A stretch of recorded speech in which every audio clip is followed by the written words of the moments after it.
नमस्कार। आपका अखबार के रविवारी अंक में आपका स्वागत है। मैं हूं प्रदीप सिंह। एक मुद्दा है जो कई सालों से जब तक बाहर आता रहता है, उसका कोई क्लोजर नहीं हुआ। वो मुद्दा जो है उठता है तो कहा जाता है राजनीतिक फायदे के लिए उठाया जा रहा है, लेकिन वो मुद्दा है गंभीर। और वो मुद्दा क्या है?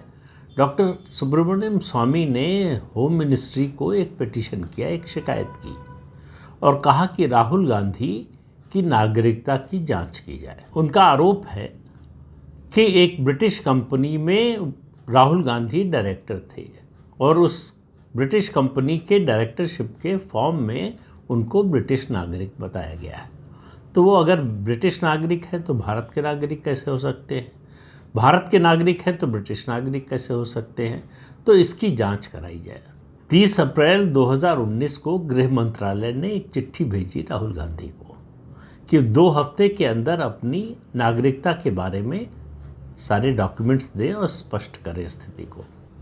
स्वामी का जो आरोप है उसमें जो जिस कंपनी का जिक्र किया है उस कंपनी का नाम है बैक ऑपरेशंस लिमिटेड। ये कंपनी इंग्लैंड में 2003 में रजिस्टर हुई और 10 अक्टूबर 2005 को जो इसका एनुअल रिटर्न फाइल किया गया उसमें राहुल गांधी को डायरेक्टर के रूप में दिखाया गया और उनको ब्रिटिश नागरिक बताया गया। उसके अलावा दूसरा जो एनुअल रिटर्न फाइल हुआ 31 अक्टूबर 2006 को। इन दोनों डॉक्यूमेंट्स में राहुल गांधी को ब्रिटिश नागरिक बताया गया। अब इस पर किसी ने एक रिट फाइल कर दी सुप्रीम कोर्ट में। सुप्रीम कोर्ट में मामला गया। उस समय चीफ जस्टिस थे रंजन गोगोई। उन्होंने इस रिट को खारिज कर दिया। उन्होंने कहा कि किसी कंपनी ने अपने फॉर्म में अगर किसी की नागरिकता कुछ लिख दी है तो इसलिए वो वही नागरिक हो गया, ऐसा कैसे माना जा सकता है। इस आधार पर उस पिटीशन को रिजेक्ट कर दिया गया। सुप्रीम कोर्ट ने किसी जांच का या गृह मंत्रालय से कोई पूछताछ करने के लिए ऐसा कोई आदेश नहीं दिया। अब ये चूँकि मामला चुनाव चल रहा था उस समय, इसलिए भी संवेदनशील था। उस समय जो मीडिया प्रभारी थे कांग्रेस पार्टी के रणदीप सुरजेवाला, उन्होंने कहा सुप्रीम कोर्ट इस मामले का पर फैसला सुना चुका है। अब नरेंद्र मोदी और भारतीय जनता पार्टी चूँकि चुनाव हार रहे हैं, ये 2019 की बात कर रहा हूँ, 4 चरण का चुनाव हो गया है, उनको लग रहा है कि उनकी पार्टी हार रही है, नरेंद्र मोदी हार रहे हैं, इसलिए ऐसे मुद्दे उठा रहे हैं। नतीजा क्या आया ये आपको मालूम है, बताने की ज़रूरत नहीं है। लेकिन राहुल गांधी ने गृह मंत्रालय के उस पत्र का जवाब दिया या नहीं? जवाब दिया तो क्या जवाब दिया, इसके बारे में कोई जानकारी नहीं। गृह मंत्रालय के अधिकारी जो डायरेक्टर सिटीजनशिप हैं, उनका हिंदू अखबार में एक बयान छपा 30 अप्रैल 2019 को। उन्होंने कहा सुब्रमण्यम स्वामी ने अपनी जो शिकायत है उसमें ये भी कहा है इस कंपनी का जो डिसोल्यूशन हुआ 2009 में, उस डॉक्यूमेंट में भी राहुल गांधी को ब्रिटिश सिटीजन बताया गया। 2003 में ये कंपनी बनी और 12 फरवरी 2009 को ये कंपनी डिसॉल्व कर दी गई। अब सवाल उठता है कि अगर अब राहुल गांधी अभी तक किसी संवैधानिक पद पर नहीं थे, अब नेता प्रतिपक्ष बनने के बाद वो एक संवैधानिक पद पर है, तो संवैधानिक पद पर बैठे किसी व्यक्ति के बारे में इस तरह का संदेह क्यों होना चाहिए? मुझे नहीं मालूम कि डॉक्टर स्वामी ने जो शिकायत की है, जो आरोप लगाया है, उसमें कोई सच्चाई है कि नहीं। और ये भी सही बात है कि सुप्रीम कोर्ट उस याचिका को खारिज कर चुका है, इसलिए भी उस मामले को जो है ख़त्म कर देना चाहिए कायदे से। लेकिन राहुल गांधी की ओर से और कांग्रेस पार्टी की ओर से ये अपेक्षा है कि वो बताएं कि वास्तविकता क्या है। क्या वो उस ब्रिटिश कंपनी में उन्होंने जो फॉर्म भरा होगा उस पर उनके दस्तखत भी होंगे? तो क्या उसमें ब्रिटिश सिटीजन बताया गया था या किसी ने बाद में ब्रिटिश सिटीजन रख दिया? अगर बाद में भर दिया और ये लिख दिया तो क्या इसकी जानकारी उनको थी? ये बहुत सारे सवाल हैं जो उठ रहे हैं। और अब चूँकि इस 2024 के लोकसभा चुनाव के नतीजे के बाद बीजेपी और कांग्रेस में खुली लड़ाई शुरू हो गई है। वैसे ऐसा नहीं है कि 2014 से 2024 तक ये लड़ाई नहीं थी, लेकिन अब ये लड़ाई धीरे धीरे व्यक्तिगत बनती जा रही है, जिस तरह से राहुल गांधी प्रधानमंत्री पर व्यक्तिगत आक्षेप लगा रहे हैं, हालांकि वो पहले से लगा रहे थे। 2019 के चुनाव में उन्होंने चौकीदार चोर है का नारा लगवाया था। अब देखिए, कई चीज़ें एक साथ हो रही हैं। अगस्ता वेस्टलैंड की जांच आगे बढ़ रही है, जिसमें गांधी परिवार का नाम आ रहा है। अब इसकी कोई पुष्टि नहीं कर रहा। जब तक इटली के हाई कोर्ट में जो डॉक्यूमेंट सबमिट किए गए थे वो नहीं आते भारत, तब तक किसी बात की न तो पुष्टि की जा सकती है, न खंडन किया जा सकता है। अब ये दूसरा मामला है राहुल गांधी की सिटीजनशिप का। ये सिटीजनशिप का या इस तरह के मामले जो है, इससे पहले भी गांधी परिवार के बारे में उठ चुके हैं। आपको याद होगा 2004 में भी इसमें केंद्रीय भूमिका जो है डॉक्टर सुब्रमण्यम स्वामी की ही थी। 2004 का नतीजा आया जब कांग्रेस सरकार बनाने का दावा पेश करने गई राष्ट्रपति एपीजे अब्दुल कलाम के पास, तो उस दावे में सोनिया गांधी के प्रधानमंत्री बनने की बात थी। सुब्रमण्यम स्वामी ने राष्ट्रपति को पत्र लिखा और मिलने की इच्छा जाहिर की। राष्ट्रपति ने उनको दूसरे दिन ही सुबह बुलवा लिया, कहा कि पत्र लिखने की क्या ज़रूरत थी, आप मिलने आ सकते थे। अब उस पत्र में क्या था? पत्र में डॉक्टर स्वामी के मुताबिक, मुझे कोई जानकारी नहीं है, पत्र वो कभी सार्वजनिक किया नहीं गया, आज तक नहीं हुआ है, तो उसमें उन्होंने लिखा था कि सोनिया गांधी प्रधानमंत्री नहीं बन सकती। क्यों नहीं बन सकती, ये पूछा डॉक्टर कलाम ने। उन्होंने कहा कि इटली की सिटीजनशिप का जो नियम है और भारत की सिटीजनशिप का जो नियम है, इटली की सिटीजनशिप का ये नियम है कि किसी दूसरे देश का नागरिक अगर इटली का नागरिक बन जाता है तब भी वो उस देश का प्रधानमंत्री नहीं बन सकता। और भारतीय नागरिकता का जो कानून है वो कहता है कि कोई बाहरी व्यक्ति अगर भारत का नागरिक बन जाता है तो उस पर वही बंदिशें लागू होंगी, वही प्रतिबंध या वही रोक लागू होगी जो उसके देश में जो है दूसरे देशों के लोगों के नागरिक बनने पर है। यानी इटली में अगर ये नियम है नागरिकता का कि कोई भारतीय जाए या किसी देश का जाए और वो वहाँ का नागरिक बन जाए तो प्रधानमंत्री नहीं बन सकता, यही नियम जो है सोनिया गांधी पर लागू होता है कि वो भारतीय नागरिक तो बन सकती हैं लेकिन देश की प्रधानमंत्री नहीं बन सकती, क्योंकि इटली के नियम का जो नियम है वही उन पर लागू होगा। डॉक्टर एपीजे अब्दुल कलाम ने इस पर अटॉर्नी जनरल से सलाह मशविरा किया, दूसरे कानूनी विशेषज्ञों से सलाह मशविरा किया। सबने कहा कि ये बात सही है, भारतीय नागरिकता कानून के मुताबिक सोनिया गांधी इस देश की प्रधानमंत्री नहीं बन सकती हैं। अब दूसरी बात भी जो मैं बता रहा हूँ वो भी डॉक्टर स्वामी के हवाले से ही है। एक इंटरव्यू में उन्होंने कहा कि उसके बाद सोनिया गांधी मिलने गई डॉक्टर कलाम से और बहुत नाराज़ हुई, लेकिन डॉक्टर कलाम ने कहा कि भाई जो कानून है, जो संविधान है, उसको वो नहीं बदल सकते। तो ये जो पूरा आडंबर बनाया गया था सोनिया गांधी के त्याग का, नटवर सिंह ने तो अपनी किताब में लिखा है दूसरा कारण। उन्होंने डॉक्टर स्वामी के पत्र का कोई जिक्र नहीं किया है। उन्होंने राष्ट्रपति से सोनिया गांधी की मुलाकात में क्या हुआ इसका कोई जिक्र नहीं किया है, बल्कि मुलाकात का ही जिक्र नहीं किया है।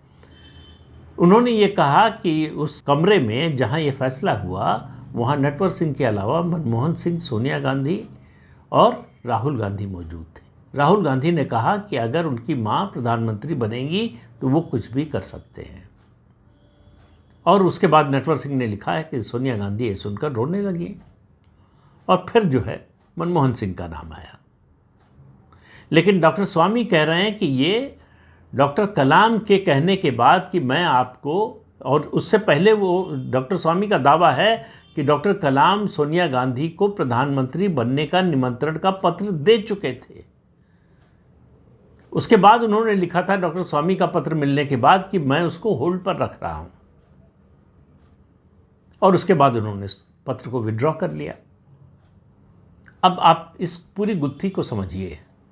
सोनिया गांधी की सिटीजनशिप को लेकर, प्रधानमंत्री बनने को लेकर, राहुल गांधी की सिटीजनशिप को लेकर, ये जो सारे सवाल हैं, इससे पहले सोनिया गांधी के बारे में एक और सवाल उठ चुका है और वो है उनकी शिक्षा को लेकर, शैक्षणिक योग्यता को लेकर।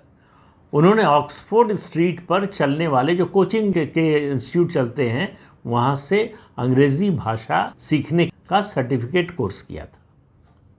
और जब वो सांसद बनी तब उसमें लिखा गया था कि ऑक्सफोर्ड से पढ़ाई की है।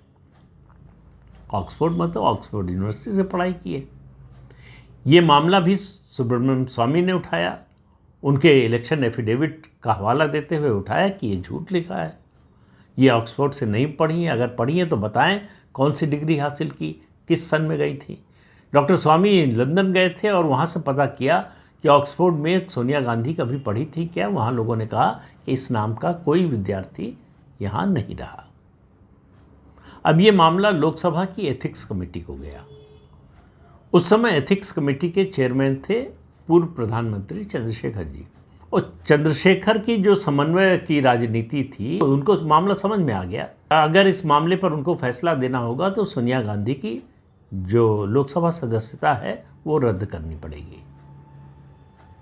तो उन्होंने डॉक्टर स्वामी को बुलाकर कहा कि इस मामले को छोड़ दीजिए, और फिर उसके बाद इस बारे में कोई फैसला नहीं हुआ। इसी तरह से राहुल गांधी की सिटीजनशिप का मामला भी एथिक्स कमेटी में गया। लाल कृष्ण आडवाणी उसके भाजपा के वरिष्ठ नेता एथिक्स कमेटी के चेयरमैन थे, वहाँ से भी कुछ नहीं हुआ। गृह मंत्रालय ने अभी तक कोई जवाब नहीं दिया। जो राहुल गांधी का जवाब आया होगा ऐसा मानना चाहिए, आया कि नहीं ये भी पता नहीं है। अगर आया तो क्या आया, इसके बारे में कोई जानकारी नहीं दी। अब सवाल ये है कि देश में एक संवैधानिक पद पर बैठे व्यक्ति के बारे में फिर कह रहा हूँ कि इस तरह के संदेह चाहे वो गलत ही हों क्यों उठने चाहिए, इस बारे में स्थिति क्यों नहीं स्पष्ट होनी चाहिए। तो मेरा सवाल राहुल गांधी से नहीं है, मेरा सवाल केंद्र सरकार से है और गृह मंत्रालय से भी है। गृह मंत्रालय क्यों नहीं इस संबंध में जितने भी दस्तावेज हैं उनको सार्वजनिक करता? उनको करना चाहिए, स्थिति स्पष्ट हो जाए। अगर ये सब बातें गलत हैं, तथ्य गलत हैं, तो ये राहुल गांधी का मीडिया ट्रायल हो रहा है, उनके खिलाफ एक झूठा कैंपेन चलाया जा रहा है। और अगर ये बातें सही हैं तो फिर जो कानून के मुताबिक, संविधान के मुताबिक जो भी कार्रवाई होनी चाहिए वो कार्रवाई होनी चाहिए। दोनों में से एक स्थिति तो स्पष्ट होनी चाहिए कि सच्चाई क्या है। बात अब कुल है सच्चाई की, बात है अब संविधान की, संविधान की रक्षा की। वही संविधान जिसको राहुल गांधी जेब में और सर पर रखकर चलते हैं, उसके प्रति। तो संविधान की रक्षा के लिए जरूरी है कि राहुल गांधी खुद स्पष्टीकरण दें अपनी ओर से, और उससे ज़्यादा अपेक्षा है देश को कि देश का गृह मंत्रालय इस बारे में बताए। जो डायरेक्टर सिटीजनशिप हैं, जो भी हैं इस समय, उनको स्पष्ट करना चाहिए कि स्थिति क्या है। और गृह मंत्रालय के पास तो सारे दस्तावेज होंगे, या नहीं है तो मंगा सकता है। जो ब्रिटिश कंपनी, जिस ब्रिटिश कंपनी के बारे में कहा जा रहा है कि राहुल गांधी उसके डायरेक्टर थे और उसमें उनका नाम जो है ब्रिटिश सिटीज़न के रूप में था, क्योंकि उस कंपनी के डायरेक्टर वो तभी हो सकते थे, मतलब वही व्यक्ति हो सकता था जो ब्रिटेन का नागरिक हो। तो राहुल गांधी उस कंपनी के डायरेक्टर थे कि नहीं थे? तो जाहिर है कि वो ब्रिटिश नागरिक रहे होंगे। तो उन्होंने ब्रिटिश नागरिकता कब ली, ये तो पता भारत सरकार ही लगा सकती है, और ली कि नहीं ये भी भारत सरकार ही बता सकती है। इसके बारे में केवल कांग्रेस पार्टी की ओर से जो बयान आया कि सुप्रीम कोर्ट ने इस मामले में दायर याचिका को रिजेक्ट कर दिया, खारिज कर दिया। लेकिन क्या सुप्रीम कोर्ट ने दस्तावेज देखने के बाद या किसी जांच का आदेश देने के बाद, उस जांच की रिपोर्ट आने के बाद इस मामले को खारिज किया? अभी तक ऐसी कोई जानकारी है नहीं। तो अब ये ज़रूरी है कि चूँकि राहुल गांधी एक संवैधानिक पद पर आ गए हैं, तो संवैधानिक पद पर बैठे हुए और नेता प्रतिपक्ष हैं, उनसे उम्मीद की जाती है कि वो सरकार को घेरेंगे। अगर वो कॉम्प्रोमाइज्ड हैं तो सरकार को कैसे घेरेंगे? उन पर तो सरकार का दबाव होगा। सरकार जब चाहे उनको ये धमकी दे सकती है कि अगर आपने अपना रुख नहीं बदला तो हम आपकी नागरिकता के बारे में जो दस्तावेज हैं उनको सार्वजनिक कर देंगे।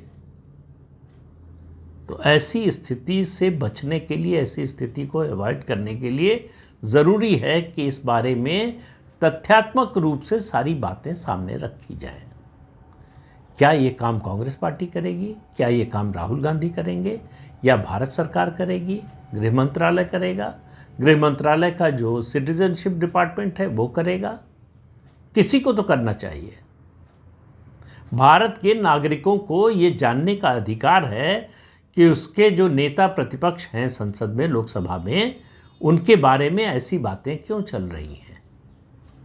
झूठ है तो उसका निराकरण होना चाहिए, सच है तो उसके अनुसार कार्रवाई होनी चाहिए। ये स्थिति नहीं रह सकती कि ये संदेह बना रहे कि ये सच भी है, ये झूठ भी है। दोनों हो सकता है, दोनों तो नहीं हो सकता है। या तो ये सच है या झूठ है, और इसका निराकरण तो होना ही चाहिए। नेता प्रतिपक्ष, फिर कह रहा हूं, तीसरी बार कह रहा हूं कि नागरिकता संदेह के घेरे में नहीं होनी चाहिए। अब बात घूम फिर कर फिर वहीं आती है कि इसके बारे में स्पष्टीकरण जो दो पक्ष हैं वही दे सकते हैं, या तो राहुल गांधी या भारत सरकार। दोनों में से कोई अभी तक सामने नहीं आ रहा है। लेकिन ये चुप्पी कब तक और क्यों? अगर राहुल गांधी ने ऐसा किया है कि सच्चाई छुपाया है तो उनको सरकार बचा क्यों रही है? और राहुल गांधी ने ऐसा कुछ नहीं किया है तो अपने इर्द गिर्द ये संदेह के घेरे को बने क्यों रहने दे रहे हैं?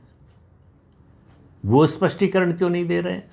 केवल इतना कहने से कि सुप्रीम कोर्ट में इसके बारे में याचिका दायर हुई थी और वो खारिज कर दी गई, उससे बात नहीं बनने वाली। लोगों को तथ्यात्मक रूप से ये बताया जाना चाहिए कि राहुल गांधी उस ब्रिटिश कंपनी के डायरेक्टर बने थे या नहीं। अगर बने थे तो जाहिर है कि उन्होंने ब्रिटिश नागरिकता ली थी, क्योंकि ब्रिटिश नागरिक हुए बिना वो डायरेक्टर नहीं हो सकते थे ब्रिटेन की कंपनी में। अगर उन्होंने ब्रिटेन की नागरिकता नहीं ली थी तो ये स्पष्ट करना चाहिए। भारत सरकार को चाहिए कि अगर उसको जानकारी नहीं है तो वो ब्रिटेन की सरकार से चिट्ठी लिखकर पूछे कि इस बारे में स्थिति स्पष्ट कीजिए। आपकी एक कंपनी का जो एनुअल रिटर्न फाइल होता है और उस कंपनी के डिसोल्यूशन का जो फॉर्म फाइल होता है, उसमें राहुल गांधी को ब्रिटिश नागरिक क्यों बताया गया है, जबकि वो ब्रिटिश नागरिक नहीं है? राहुल गांधी को इस तरह से बदनाम करने की कोशिश क्यों हो रही है? भारत सरकार को इस बारे में स्पष्टीकरण देना चाहिए। ये भारत के जनतंत्र का सवाल है, ये संसदीय लोकतंत्र का सवाल है, उसकी शुचिता का सवाल है कि इस तरह का कोई संदेह जो है संवैधानिक पद पर बैठे किसी व्यक्ति के बारे में नहीं होना चाहिए। तो अच्छा होगा देश के लिए, जनतंत्र के लिए, संसदीय लोकतंत्र के लिए, राहुल गांधी के लिए और सरकार के लिए भी कि इस मामले में स्पष्टीकरण जल्दी से जल्दी आए। भारत के लोगों को, भारत के नागरिकों को इस बारे में वास्तविकता क्या है इसका पता चले। क्या ऐसा होगा मुझे मालूम नहीं, लेकिन ऐसा होना चाहिए। तो इस अंक में इतना ही। अगले अंक में फिर मिलेंगे किसी नए मुद्दे के साथ। तब तक के लिए अनुमति दीजिए। आपसे अनुरोध है कि चैनल देखिए, शेयर कीजिए, लाइक कीजिए और सब्सक्राइब जरूर कीजिए। नमस्कार।